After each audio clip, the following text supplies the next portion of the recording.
안녕하세요. 자, 우리가 지난 강까지 해가지고 이제 대단원 1 고체지구는 다 끝났습니다. 그럼 이번 강부터는 대단원 2 유체지구에 들어가는데, 자, 유체라고 하면 움직일 수 있는 상태를 말합니다. 그래서 우리 지구에서 움직일 수 있는 거 하면 기체인 대기와 그리고 액체인 해양이 있구나, 이렇게 떠올리시면 되겠죠. 그래서 우리가 일단 초반에는 여기 4번까지 해양에 관해서 배우고, 그리고 5번부터 쭉 대기에 관해서 배우게 됩니다. 그래서 해양에 관한 첫 시간은 해수를 움직이는 그 힘들에 대해서 알아볼 거예요. 그래서 약간은 어떤 물리적인 내용을 할 겁니다. 근데 들어가기에 앞서 선생님이 그림 하나 그려볼게요. 자, 이게 해수면이고 여기 아래에 물고기가 있어요. 물고기.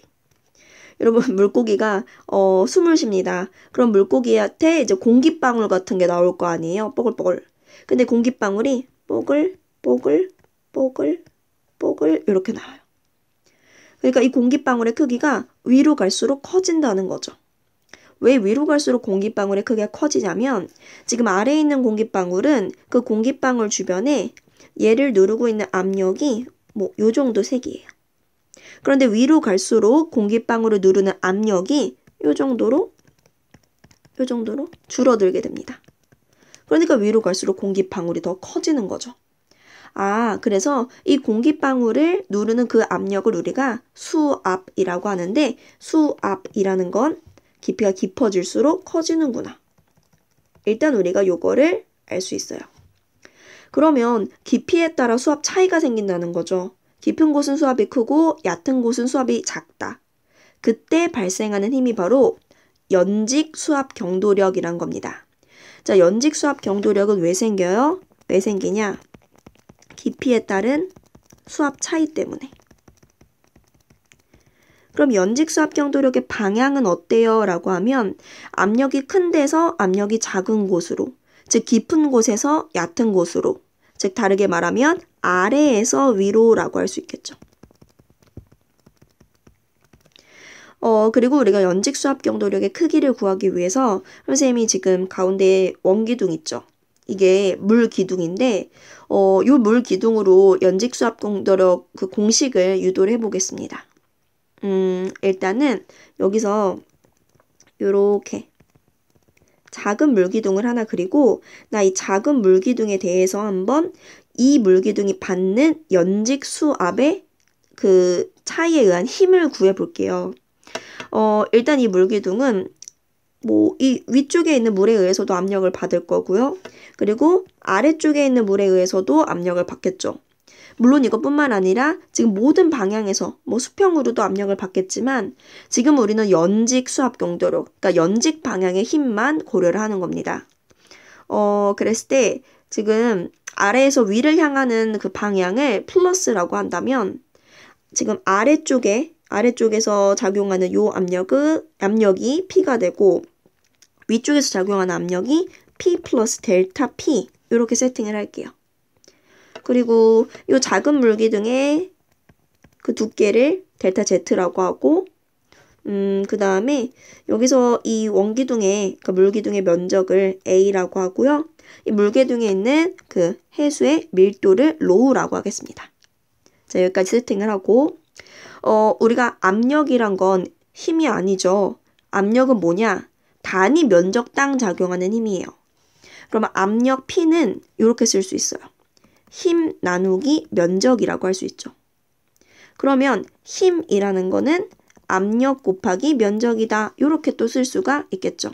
근데 내가 지금 구하고 싶은 연직 수압 경도력은 힘이잖아요. 그러면 이 작은 물기둥이 받는 그 압력에 의해서 받는 그 힘의 합력을 구해야겠죠. 근데 지금 두 힘의 그 방향이 반대니까 두 힘의 크기를 빼줘야 될 것 같습니다. 그래서 이렇게 쓸게요. P 곱하기 A, 요 힘이죠. 아래쪽에 있는 거 빼기 P 플러스 델타 P A, 이렇게 쓸게요. 근데 내가 지금 연직 수압 경도력을 단위 질량당으로 구할 거예요. 단위 질량당 연직 수압 경도력. 그렇다면 요 힘을 질량으로 나눠야겠죠. 질량 M으로.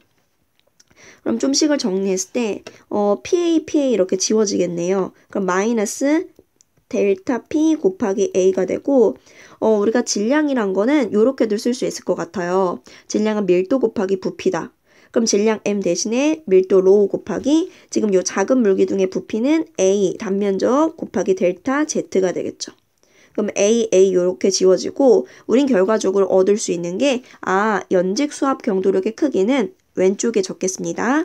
마이너스 로 분의 1 델타 Z분의 델타 P구나. 이렇게 우리가 유도를 했어요.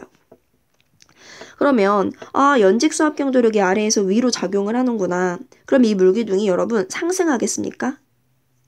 그렇진 않죠. 우리가 컵에 물 담아놨을 때 그 물이 상승하거나 솟아오르지 않잖아요. 그 말은 이 연직 수압 경도력과 반대 방향으로 같은 크기의 힘이 작용하고 있다는 거죠. 그 힘이 뭐냐? 그 힘이 바로 중력입니다. 그러면 지금 아래쪽 그리고 위쪽에서 작용하는 거 두 개의 차이에 의해서 지금 이 힘이 생기는데 이게 연직 수압 경도력인데 이것과 같은 크기 그리고 반대 방향으로 요런 힘, 중력이 작용한다. 이 두 개가 같은 요 상태를 우리가 정력학 평형이라고 합니다. 그래서 정력학 평형이란 건 연직 수압 경도력과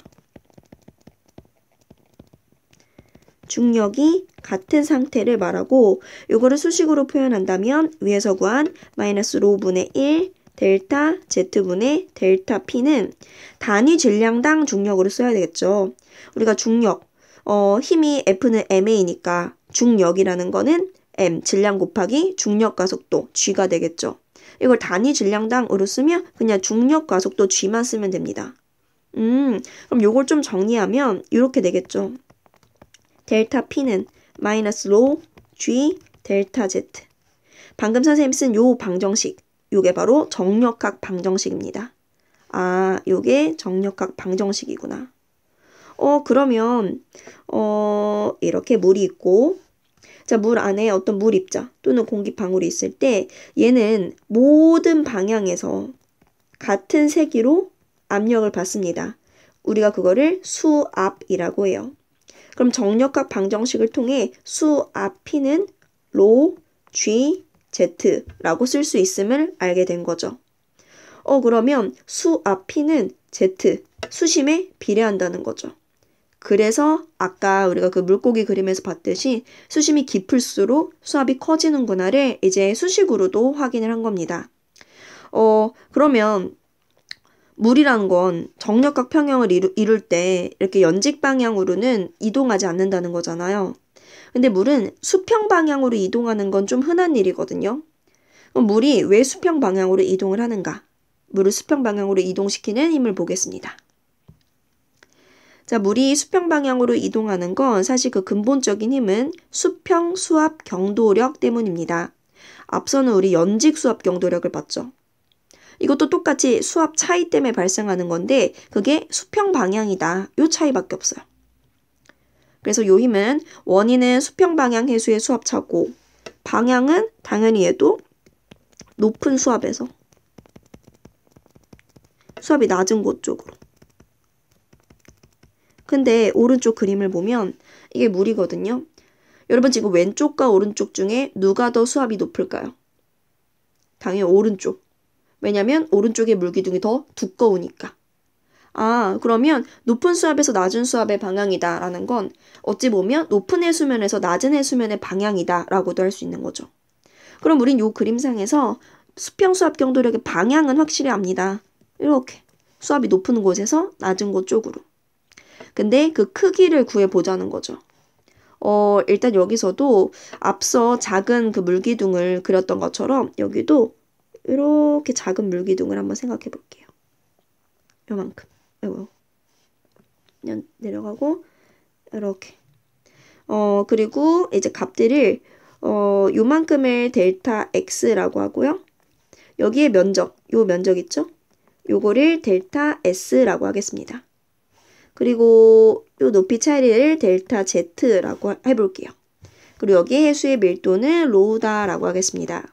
자, 그랬을 때 선생님이 그 아래쪽에 그린 작은 물기둥 있죠? 요 작은 물기둥이 수평 방향으로 받는 그 압력은 왼쪽에서 받는 거 P라고 할 거고요. 오른쪽에서 받는 요거를 P 플러스 델타 P라고 할 겁니다.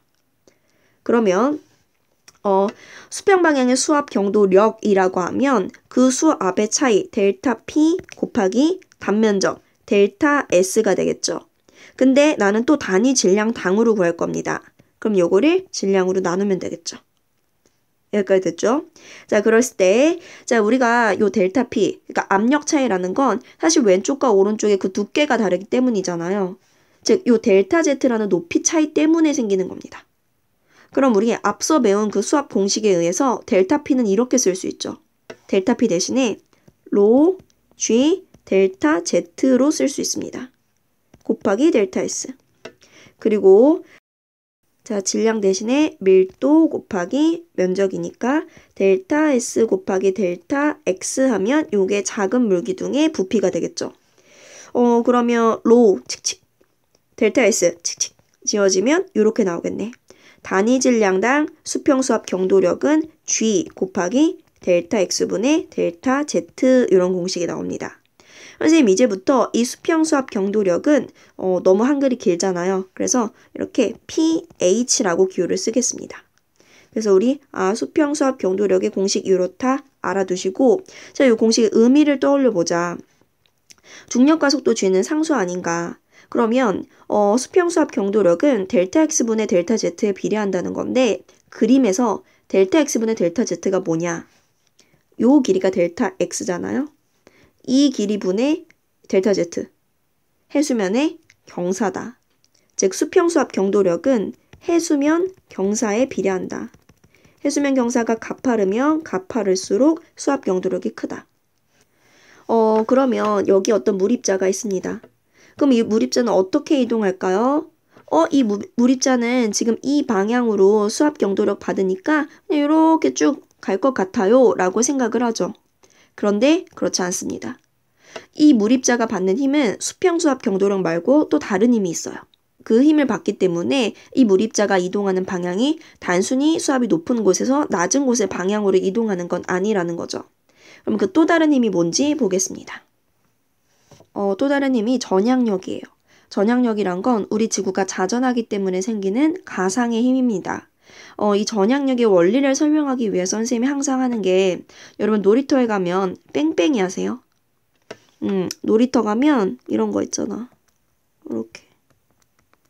요렇게 생겨가지고 이렇게 생겨서 한 명이 이거 잡고 야 돌아 하면서 돌리면 이제 몇몇 애들이 여기 이렇게 타면서 그 스피드를 즐기는 그런 놀이기구가 있거든요. 선생님이 이걸 뺑뺑이라고 불렀었는데 요 뺑뺑이를 한번 떠올려 보겠습니다. 자, 이게 뺑뺑이를 하늘 위에서 본 모습이에요. 그리고 요 뺑뺑이는 지금 시계 반대 방향으로 돌아가고 있습니다. 여기 A라는 친구가 있고요. 여기 B라는 친구가 있습니다. A가 B한테 야 받아 하고 공을 던졌어요. 자, 그러면 공은 이제 A의 손에서 떨어진 그 순간부터는 공은 요 뺑뺑이를 타고 있는 거 아니니까 공은 이렇게 직선으로 쭉 진행이 될 겁니다. 그런데 공이 이렇게 진행하는 그 동안에도 A와 B는 조금씩 회전을 했겠죠. 그래서 공이 진행하는 그 시간 동안 A와 B는 회전을 해서 A는 여기 A-에 B는 여기 B-에 위치하게 됐다. 그러면 A 입장에선 이렇게 느껴지는 거예요. 공은 이 방향으로 그대로 갔죠. 그런데 요 A는 바보같이 자기가 돌아간 거는 몰라요. 모르고 그 바뀐 위치에서 이상하다. 난 분명히 B한테 공 던졌는데 공이 가다가 이렇게 휘었네 라고 생각을 하는 거죠. 공이 내가 던진 방향의 오른쪽으로 편향되었네 라고 생각을 하는 거죠. 이게 바로 전향력의 원리입니다. 자, 그래서 일단 이 전향력이라는 거는 북반구, 그러니까 적도 위에서는 북반구에서는 운동 방향의 오른쪽 90도예요. 오른쪽으로 90도. 그럼 남반구는요? 자, 남반구는 북반구랑 다르게 운동 방향의 왼쪽으로 90도입니다. 전향력의 방향이 중요해요. 자, 그럼 전향력의 크기는 어떻게 되느냐? 우리가 전향력 크기는 따로 유도하지 않겠습니다. 자, 일단 전향력은 기호로 C라고 쓸 거예요. 왜냐면 전향력의 다른 이름이 코리올리 힘이거든요. 그래서 그 코리올리의 C를 따가지고 C라고 쓰고 공식이 이렇게 됩니다. E, V, 오메가, 사인 파이. V는 속력을 말하는 거고 오메가는 지구 자전 각속도 그리고 파이는 위도를 말합니다. 그래서 우리가 전향력이라고 하면 얘도 공식 자체를 외우는 것보다 그 의미가 중요합니다. 속력이 빠를수록 전향력이 크게 작용하고 그리고 위도가 고위도일수록 전향력이 크게 작용한다. 이렇게 의미를 기억해 두시고 마지막으로 지금 왼쪽 아래에 있는 그림을 보겠습니다. 그림 보면 여러분 파란색이 내가 그 의도한 운동 방향이고 빨간색이 전향력을 받았을 때 편향된 방향이라고 생각을 하시면 됩니다. 그래서 지금 파란색으로 유도했지만 결과적으로 오른쪽으로 편향. 이것도 마찬가지로 가는 방향에 오른쪽으로 이렇게 편향이 되는 거죠. 그래서 우리가 여기서 좀 주의 깊게 봐야 될 게 이렇게 동서 방향의 운동뿐만 아니라 같은 위도상의 운동에서도 전향력은 작용합니다. 남반구는 이제 왼쪽으로 작용을 하는 걸 확인할 수 있고요. 근데 여기서 적도, 딱 위도 0도인 곳에서는 빨간 화살표가 없죠. 그 말은 적도에서는 전향력이 사인 위도랑 비례한다고 했는데 사인 0도가 0이지 않습니까? 그럼 적도에선 전향력이 0이 되는 거죠. 그래서 적도에서는 전향력이 작용하지 않고 나머지 운동에서는 모두 다 작용이 된다. 자, 이렇게 확인을 하시고 오늘 이렇게 우리가 해수에 작용하는 힘을 수압 경도력과 전향력 두 가지를 배웠습니다. 그래서 다음 시간에는 이 힘에 의해서 해수가 이제 어떻게 움직이는지 해류에 관해서 배워보겠습니다. 안녕.